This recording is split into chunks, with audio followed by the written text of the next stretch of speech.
أعوذ بالله من الشيطان الرجيم. بسم الله الرحمن الرحيم. قال الملأ الذين استكبروا من قومه لنخرجنك يا شعيب والذين آمنوا معك من قريتنا أو لتعودن في ملتنا. قال أولو كنا كارهين قد افترينا على الله كذبا إن عدنا في ملتكم بعد إذ نجانا الله منها وما يكون لنا أن نعود فيها إلا أن يشاء الله ربنا وسع ربنا كل شيء علما على الله توكلنا ربنا افتح بيننا وبين قومنا بالحق وأنت خير الفاتحين. وقال الملأ الذين كفروا من قومه لئن اتبعتم شعيبا إنكم إذا لخاسرون. فأخذتهم الرجفة فأصبحوا في دارهم جاثمين. الذين كذبوا شعيبا كأن لم يغنوا فيها الذين كذبوا شعيبا كانوا هم الخاسرين. فتولى عنهم وقال يا قوم لقد أبلغتكم رسالات ربي ونصحت لكم فكيف آسى على قوم كافرين. وما أرسلنا في قرية من نبي إلا أخذنا أهلها بالبأساء والضراء لعلهم يضرعون. ثم بدلنا مكان السيئة الحسنة حتى عفوا وقالوا قد مس آباءنا الضراء والسراء فأخذناهم بغتة وهم لا يشعرون. ولو أن أهل القرى آمنوا واتقوا لفتحنا عليهم بركات من السماء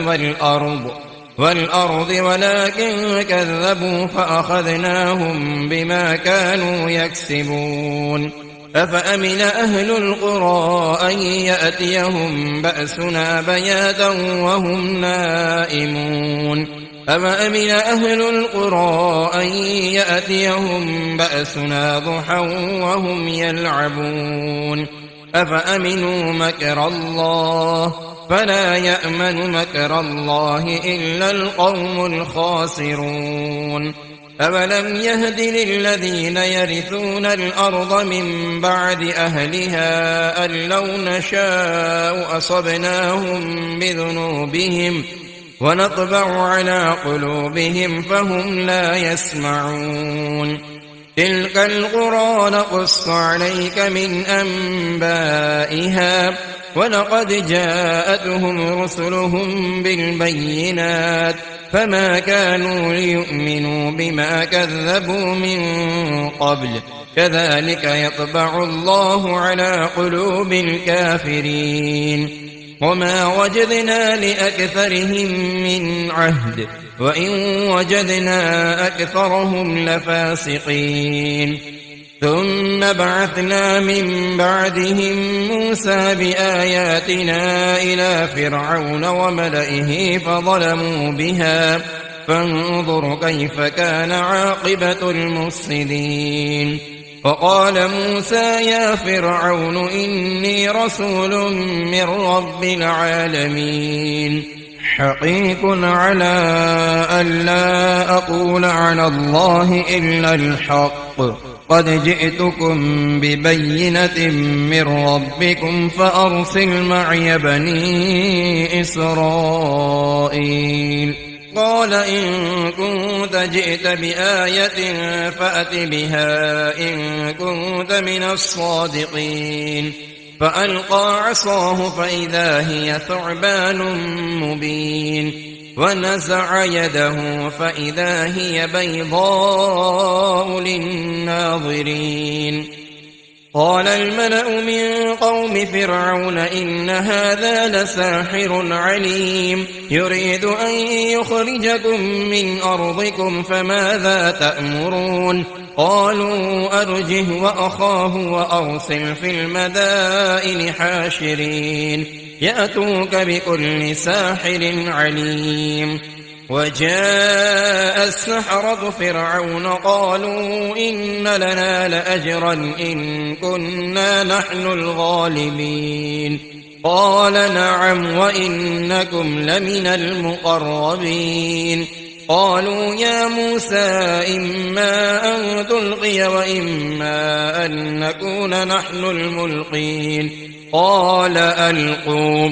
فلما ألقوا سحروا أعين الناس واسترهبوهم وجاءوا بسحر عظيم وأوحينا إلى موسى أن ألق عصاك فإذا هي تلقف ما يأفكون فوقع الحق وبطل ما كانوا يعملون فغلبوا هنالك وانقلبوا صاغرين وألقي السحرة ساجدين قالوا آمنا برب العالمين رب موسى وهارون قال فرعون آمنتم به قبل أن آذن لكم إن هذا لمكر مكرتموه في المدينة لتخرجوا منها أهلها فسوف تعلمون لأقطعن أيديكم وأرجلكم من خلاف ثم لأصلبنكم أجمعين قالوا إنا إلى ربنا منقلبون وما تنقم منا إلا أن آمنا بآيات ربنا لما جاءتنا ربنا أفرغ علينا صبرا وتوفنا مسلمين وقال الملأ من قوم فرعون أتذر موسى وقومه ليفسدوا في الأرض ويذرك وآلهتك قال سنقتل أبناءهم ونستحيي نساءهم وإنا فوقهم قاهرون قال موسى لقومه استعينوا بالله واصبروا إن الأرض لله يورثها من يشاء من عباده والعاقبة للمتقين قالوا أوذينا من قبل أن تأتينا ومن بعد ما جئتنا قال عسى ربكم أن يهلك عدوكم ويستخلفكم في الأرض فينظر كيف تعملون ولقد أخذنا آل فرعون بالسنين ونقص من الثمرات لعلهم يذكرون فإذا جاءتهم الحسنة قالوا لنا هذه وإن تصبهم سيئة يطيروا بموسى ومن معه ألا إنما طائرهم عند الله ولكن أكثرهم لا يعلمون وقالوا مهما تأتنا به من آية لتسحرنا بها فما نحن لك بمؤمنين فأرسلنا عليهم الطوفان والجراد والقمل والضفادع والدم آيات مفصلات فاستكبروا وكانوا قوما مجرمين فلما وقع عليهم الرجز قالوا يا موسى ادع لنا ربك بما عهد عندك لئن كشفت عنا الرجز لنؤمنن لك ولنرسلن معك بني إسرائيل فلما كشفنا عنهم الرجز إلى أجل هم بالغوه إذا هم ينكثون فانتقمنا منهم فأغرقناهم في اليم بأنهم كذبوا بآياتنا بأنهم كذبوا بآياتنا وكانوا عنها غافلين. وأورثنا القوم الذين كانوا يستضعفون مشارق الأرض ومغاربها التي باركنا فيها، وتمت كلمة ربك الحسنى على بني إسرائيل بما صبروا، ودمرنا ما كان يصنع فرعون وقومه وما كانوا يعرشون. وجاوزنا ببني إسرائيل البحر فأتوا على قوم يعكفون على أصنام لهم، قالوا يا موسى اجعل لنا إلها كما لهم آلهة، قال إنكم قوم تجهلون. إن هؤلاء متبر ما هم فيه وباطل ما كانوا يعملون. قال أغير الله أبغيكم إلها وهو فضلكم على العالمين. وإذ أنجيناكم من آل فرعون يسومونكم سوء العذاب يقتلون أبناءكم ويستحيون نساءكم وفي ذلكم بلاء من ربكم عظيم. وواعدنا موسى 30 ليلة وأتممناها ب10 فتم ميقات ربه 40 ليلة. وقال موسى لأخيه هارون اخلفني في قومي وأصلح ولا تتبع سبيل المفسدين. ولما جاء موسى لميقاتنا وكلمه ربه قال رب أرني أنظر إليك، قال لن تراني ولكن انظر إلى الجبل فإن استقر مكانه فسوف تراني. فلما تجلى ربه للجبل جعله دكا وخر موسى صعقا. فلما أفاق قال سبحانك تبت إليك وأنا أول المؤمنين. قال يا موسى إني اصطفيتك على الناس برسالاتي وبكلامي فخذ ما آتيتك وكن من الشاكرين. وكتبنا له في الألواح من كل شيء موعظة وتفصيلا لكل شيء فخذها بقوة وأمر قومك يأخذوا بأحسنها سأريكم دار الفاسقين.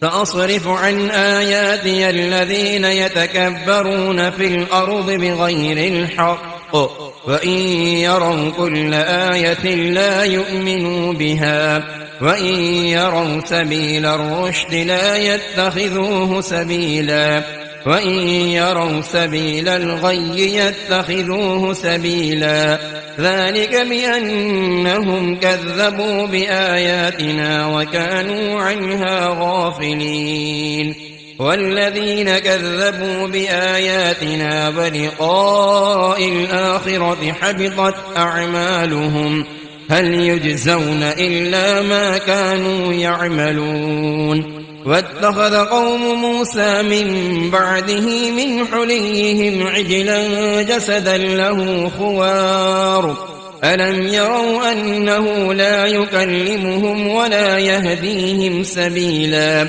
اتخذوه وكانوا ظالمين. ولما سقط في أيديهم ورأوا أنهم قد ضلوا قالوا لئن لم يرحمنا ربنا ويغفر لنا لنكونن من الخاسرين. ولما رجع موسى إلى قومه غضبان أسفا قال بئس ما خلفتموني من بعدي أعجلتم أمر ربكم وألقى الألواح وأخذ برأس أخيه يجره إليه قال ابن أم إن القوم استضعفوني وكادوا يقتلونني فلا تشمت بي الأعداء ولا تجعلني مع القوم الظالمين قال رب اغفر لي ولأخي وأدخلنا في رحمتك وأنت أرحم الراحمين إن الذين اتخذوا العجل سينالهم غضب من ربهم وذلة في الحياة الدنيا وكذلك نجزي المفترين والذين عملوا السيئات ثم تابوا من بعدها وآمنوا إن ربك من بعدها لغفور رحيم ولما سكت عن موسى الغضب أخذ الألواح وفي نسختها هدى ورحمة للذين هم لربهم يرهبون واختار موسى قومه 70 رجلا لميقاتنا فلما أخذتهم الرجفة قال رب لو شئت أهلكتهم من قبل وإياي أتهلكنا بما فعل السفهاء منا إن هي إلا فتنتك تضل بها من تشاء وتهدي من تشاء أنت ولينا فاغفر لنا وارحمنا وأنت خير الغافرين واكتب لنا في هذه الدنيا حسنة وفي الآخرة إنا هدنا إليك قال عذابي أصيب به من أشاء ورحمتي وسعت كل شيء فسأكتبها للذين يتقون ويؤتون الزكاة والذين هم بآياتنا يؤمنون الذين يتبعون الرسول النبي الأمي الذي يجدونه مكتوبا عندهم في التوراة والإنجيل يأمرهم بالمعروف وينهاهم عن المنكر ويحل لهم الطيبات ويحرم عليهم الخبائث ويضع عنهم إصرهم والأغلال التي كانت عليهم فالذين آمنوا به وعزروه ونصروه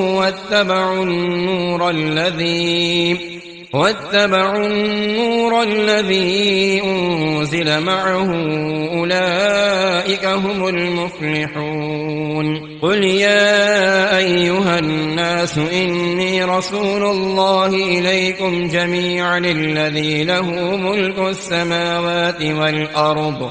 لا إله إلا هو يحيي ويميت فآمنوا بالله ورسوله النبي الأمي الذي يؤمن بالله وكلماته واتبعوه لعلكم تهتدون ومن قوم موسى أمة يهدون بالحق وبه يعدلون وقطعناهم 12 أسباطا أمما وأوحينا إلى موسى إذ استسقاه قومه أن اضرب بعصاك الحجر فانبجست منه 12 عينا قد علم كل أناس مشربهم وظللنا عليهم الغمام وأنزلنا عليهم المن والسلوى كلوا من طيبات ما رزقناكم وما ظلمونا ولكن كانوا أنفسهم يظلمون وإذ قيل لهم اسكنوا هذه القرية وكلوا منها حيث شئتم وقولوا حطة وادخلوا الباب سجدا نغفر لكم خطيئاتكم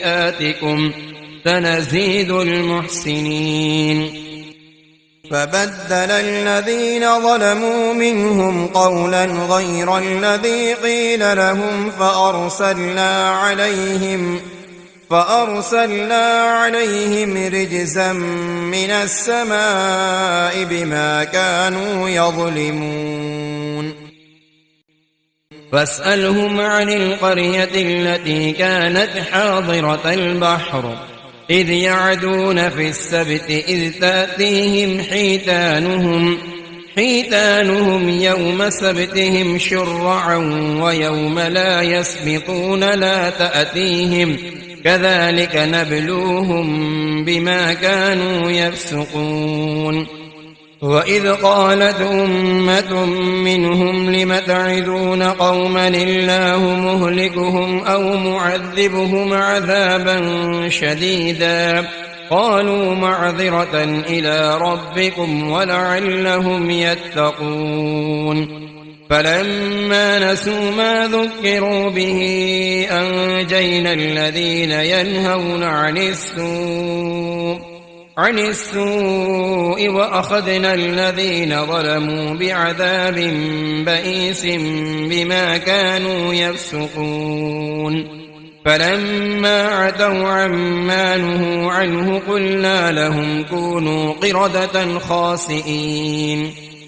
وإذ تأذن ربك ليبعثن عليهم إلى يوم القيامة من يسومهم سوء العذاب إن ربك لسريع العقاب وإنه لغفور رحيم وقطعناهم في الأرض أمما منهم الصالحون ومنهم دون ذلك وبلوناهم بالحسنات والسيئات لعلهم يرجعون فخلف من بعدهم خلف ورثوا الكتاب يأخذون عرض هذا الأدنى ويقولون سيغفر لنا وإن يأتهم عرض مثله يأخذوه ألم يؤخذ عليهم ميثاق الكتاب ألا يقولوا على الله إلا الحق ودرسوا ما فيه فالدار الآخرة خير للذين يتقون أفلا تعقلون والذين يمسكون بالكتاب وأقاموا الصلاة إنا لا نضيع أجر المصلحين وإذ نتقنا الجبل فوقهم كأنه ظلة وظنوا أنه واقع بهم خذوا ما آتيناكم بقوة واذكروا ما فيه لعلكم تتقون وإذ أخذ ربك من بني آدم من ظهورهم ذريتهم وأشهدهم على أنفسهم ألست بربكم قالوا بلى شهدنا أن تقولوا يوم القيامة إنا كنا عن هذا غافلين أو تقولوا إنما أشرك آباؤنا من قبل وكنا ذرية من بعدهم أفتهلكنا بما فعل المبطلون فكذلك نفصل الآيات ولعلهم يرجعون واتل عليهم نبأ الذي آتيناه آياتنا فانسلخ منها فأتبعه الشيطان فكان من الغاوين ولو شئنا لرفعناه بها ولكنه أخلد إلى الأرض واتبع هواه فمثله كمثل الكلب إن تحمل عليه يلهث أو تتركه يلهث ذلك مثل القوم الذين كذبوا بآياتنا فاقصص القصص لعلهم يتفكرون ساء مثلا القوم الذين كذبوا بآياتنا وأنفسهم كانوا يظلمون من يهد الله فهو المهتدي ومن يضلل فأولئك هم الخاسرون ولقد ذرأنا لجهنم كثيرا من الجن والإنس لهم قلوب لا يفقهون بها ولهم أعين لا يبصرون بها ولهم آذان لا يسمعون بها أولئك كالأنعام بل هم أضل أولئك هم الغافلون ولله الأسماء الحسنى فادعوه بها وذروا الذين يلحدون في أسمائه سيجزون ما كانوا يعملون وممن خلقنا أمة يهدون بالحق وبه يعدلون والذين كذبوا بآياتنا سنستدرجهم من حيث لا يعلمون وأملي لهم إن كيدي متين أولم يتفكروا ما بصاحبهم من جنة إن هو إلا نذير مبين أولم ينظروا في ملكوت السماوات والأرض وما خلق الله من شيء وأن عسى أن يكون قد اقترب أجلهم فبأي حديث بعده يؤمنون من يضلل الله فلا هادي له ويذرهم في طغيانهم يعمهون يسألونك عن الساعة أيان مرساها قل إنما علمها عند ربي لا يجليها لوقتها إلا هو ثقلت في السماوات والأرض لا تأتيكم إلا بغتة يسألونك كأنك حفي عنها قل إنما علمها عند الله ولكن أكثر الناس لا يعلمون قل لا أملك لنفسي نفعا ولا ضرا إلا ما شاء الله ولو كنت أعلم الغيب لاستكثرت من الخير وما مسني السوء إن أنا إلا نذير وبشير لقوم يؤمنون هو الذي خلقكم من نفس واحدة وجعل منها زوجها ليسكن إليها فلما تغشاها حملت حملا خفيفا فمرت به فلما أثقلت دعوى الله ربهما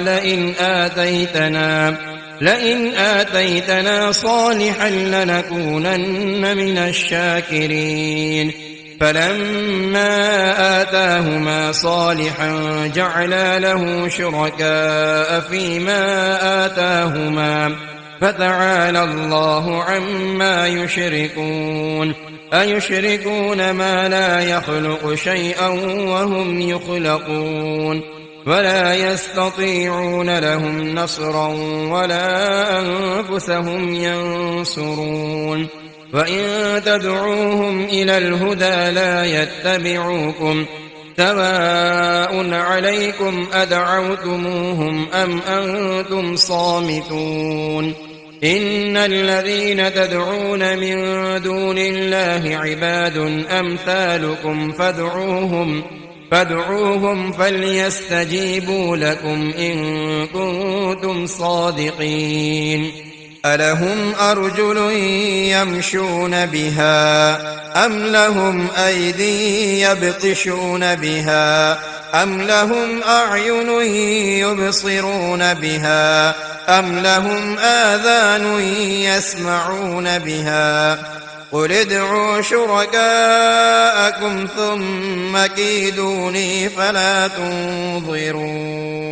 إن وليي الله الذي نزل الكتاب وهو يتولى الصالحين والذين تدعون من دونه لا يستطيعون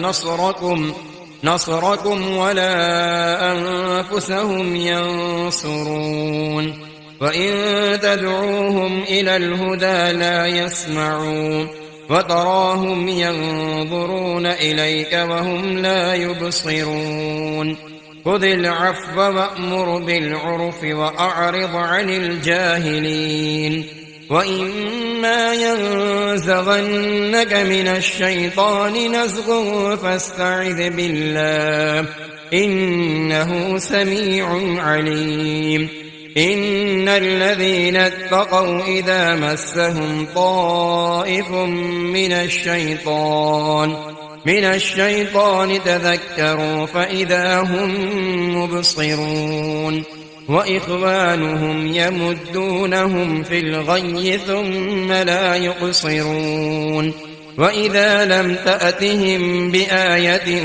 قالوا لولا اجتبيتها قل إنما أتبع ما يوحى إلي من ربي هذا بصائر من ربكم وهدى ورحمة لقوم يؤمنون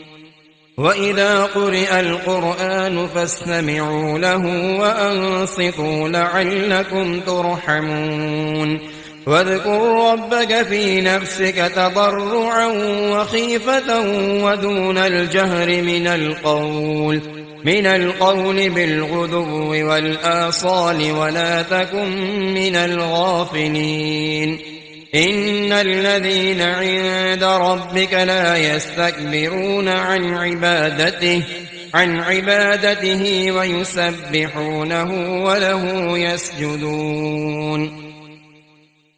بسم الله الرحمن الرحيم يسألونك عن الأنفال قل الأنفال لله والرسول فاتقوا الله وأصلحوا ذات بينكم وأطيعوا الله ورسوله إن كنتم مؤمنين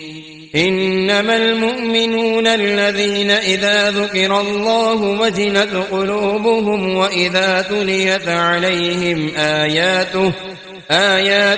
زادتهم إيمانا وعلى ربهم يتوكلون الذين يقيمون الصلاة ومما رزقناهم ينفقون أولئك هم المؤمنون حقا لهم درجات عند ربهم ومغفرة ورزق كريم كما أخرجك ربك من بيتك بالحق وإن فريقا من المؤمنين لكارهون يجادلونك في الحق بعدما تبين كأنما يساقون إلى الموت وهم ينظرون وإذ يعدكم الله إحدى الطائفتين أنها لكم وتودون أن غير ذات الشوكة تكون لكم ويريد الله أن يحق الحق بكلماته ويقطع دابر الكافرين ليحق الحق ويبطل الباطل ولو كره المجرمون إذ تستغيثون ربكم فاستجاب لكم أني ممدكم ب1000 من الملائكة مردفين وما جعله الله إلا بشرى ولتطمئن به قلوبكم وما النصر إلا من عند الله إن الله عزيز حكيم إذ يغشيكم النعاس أمنة منه وينزل عليكم من السماء ماء ليطهركم به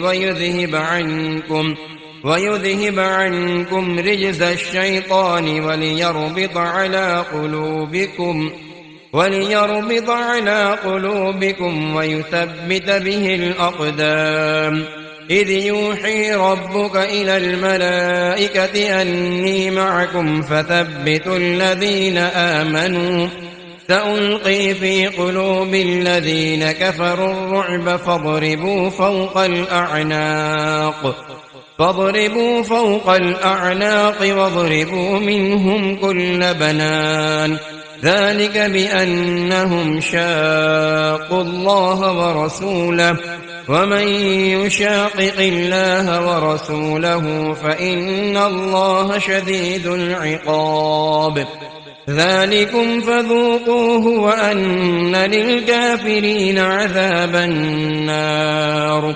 يا أيها الذين آمنوا إذا لقيتم الذين كفروا زحفا فلا تولوهم الأدبار. ومن يولهم يومئذ دبره إلا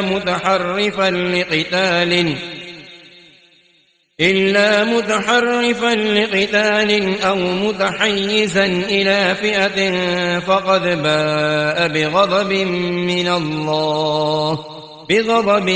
من الله ومأواه جهنم وبئس المصير. فلم تقتلوهم ولكن الله قتلهم وما رميت إذ رميت ولكن الله رمى وليبلي المؤمنين منه بلاء حسنا إن الله سميع عليم. ذلكم وأن الله موهن كيد الكافرين. إن تستفتحوا فقد جاءكم الفتح وإن تنتهوا فهو خير لكم وإن تعودوا نعد ولن تغني عنكم فئتكم شيئا ولو كثرت وأن الله مع المؤمنين. يا أيها الذين آمنوا أطيعوا الله ورسوله ولا تولوا عنه وأنتم تسمعون. ولا تكونوا كالذين قالوا سمعنا وهم لا يسمعون. إن شر الدواب عند الله الصم البكم الذين لا يعقلون. ولو علم الله فيهم خيرا ولو أسمعهم لتولوا وهم معرضون. يا أيها الذين آمنوا استجيبوا لله وللرسول إذا دعاكم لما يحييكم واعلموا أن الله يحول بين المرء وقلبه وأنه إليه تحشرون. واتقوا فتنة لا تصيبن الذين ظلموا منكم خاصة واعلموا أن الله شديد العقاب. واذكروا إذ أنتم قليل مستضعفون في الأرض تخافون أن يتخطفكم الناس فآواكم وأيدكم بنصره ورزقكم من الطيبات لعلكم تشكرون. يا أيها الذين آمنوا لا تخونوا الله والرسول وتخونوا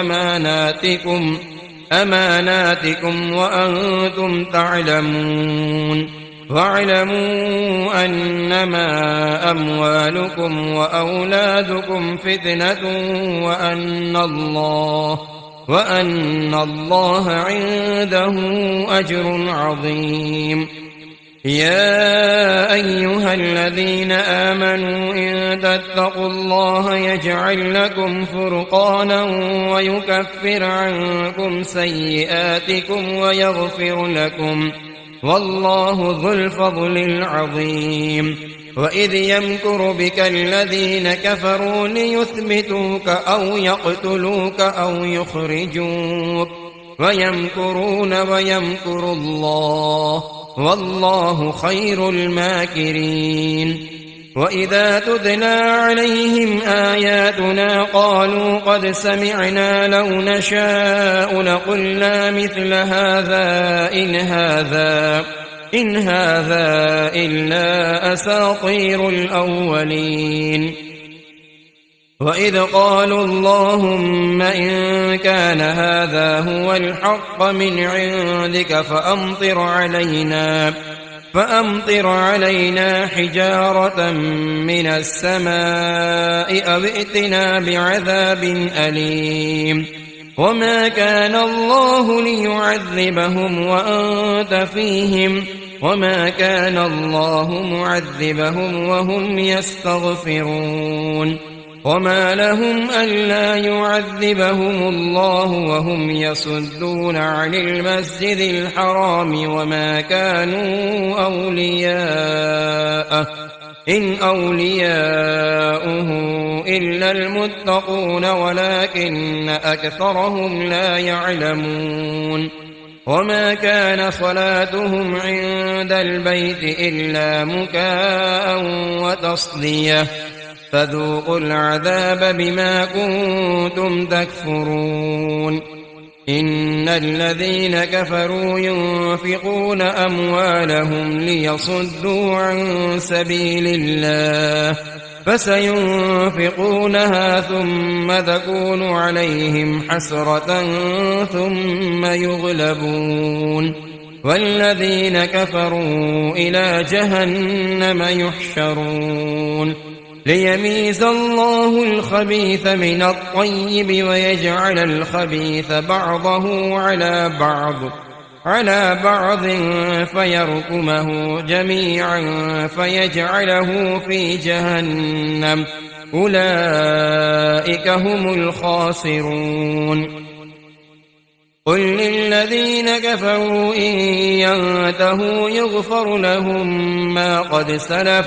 وإن يعودوا فقد مضت سنة الأولين. وقاتلوهم حتى لا تكون فتنة ويكون الدين كله لله فإن انتهوا فإن الله بما يعملون بصير. وإن تولوا فاعلموا أن الله مولاكم نعم المولى ونعم النصير.